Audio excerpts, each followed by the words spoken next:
Hello नमस्ते सबैजना मेरो साथीहरूलाई यहाँ देख्न सक्नुहुन्छ डे 13 को चिकन। आज चाहिँ आफ्टरनुन टाइममा यस्तो धेरै घाम लागेर मैले चाहिँ दाना यसरी उठाइदिएको छु। साथीहरू देख्न सक्नुहुन्छ दाना चाहिँ घामको बेलामा चाहिँ उठाइदिनु पर्ने हुन्छ, किनभने दाना खायो भने चाहिँ यिनीहरूलाई झन् तातो भएर मोटालिटी हुने सम्भावना धेरै हुन्छ। र दिउँसोको टाइममा चाहिँ तपाईँले जति सक्दो चाहिँ यो स्ट्रेस निलहरू भयो अनि त्यसपछि ग्लुकोज पानीहरू चाहिँ एकदमै बढी मात्रामा दिनु होला। भिटामिन सी युक्त पानीहरू दिनु होला यिनीहरूलाई, ताकि यिनीहरूलाई चाहिँ स्ट्रेस फ्री होस् होइन, घामको तनाव नहोस्। अनि तपाईँहरूको पनि यस्तै देख्न सक्नुहुन्छ जुटको बोरा मेरो कोर वरिपरि, अनि यहाँ पङ्खा देख्न सक्नुहुन्छ। एकदमै तातो भयो भने चाहिँ यो पङ्खा कुलरहरू पनि चलाइदिनु होला। र यो जुटको बोरा देख्न सक्नुहुन्छ, यो जुटको बोरामा एकदमै घाम लाग्यो भने चाहिँ त्यो दुधको बोरामाथि पानीहरू स्प्रे गरिदिनु होला, ताकि चिसो भएर चाहिँ कुखुरालाई एकदम स्ट्रेस फ्री हुन्छ। यो जुटको बोराको कामहरू चाहिँ धेरै छ, म अरू भिडियोमा नि भन्नेछु साथीहरू।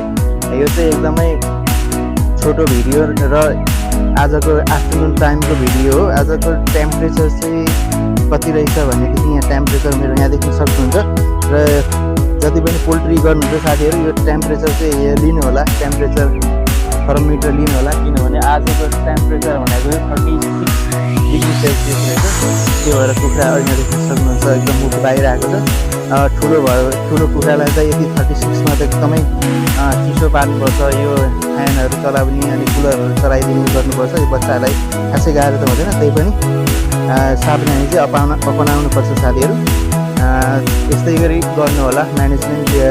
गर्मीको टाइम छ, एकदमै केयर गर्नु होला। कुखुरालाई जति सक्दो कुल राख्नु होला, कुखुरालाई तनाव दिने काम नगर्नु होला।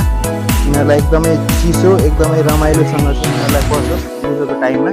र दाना चाहिँ आफ्नो समयअनुसार टाइमअनुसार कति गर्मी छ कति नर्मल टेम्परेचर त्यही अनुसार चाहिँ दाना पानी गर्नु होला, दाना चाहिँ उठाइदिनु होला।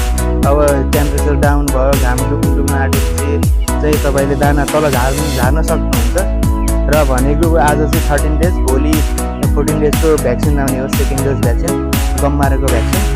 त्यो पनि म भिडियो निकाल्नेछु साथीहरू। अनि त्यहाँबाट त्यही 14 डेज इभिनिङबाट नत्र म 15 समटाइम चाहिँ मैले 15 डेजमा नै दाना मिक्स आउट गरेर दिने गर्छु। कोही साथीहरू चाहिँ अब 14 डेजमै दिनुहुन्छ। म चाहिँ कस्तो लाग्छ भने यो भ्याक्सिनको टाइममा चाहिँ कुखुरालाई अलिकति तनाव भइरहेको हुन्छ, त्यो भएर चाहिँ 15 डेजबाट चाहिँ म 15 डेज मर्निङबाट चाहिँ दाना मिसाएर दिन्छु, 0 र 1 को दाना। त्यो पनि म भिडियो देखाउँछु साथीहरू। आजलाई चाहिँ यति नै, हवस् त, धन्यवाद। फेरि अर्को भिडियोमा भेटौँला।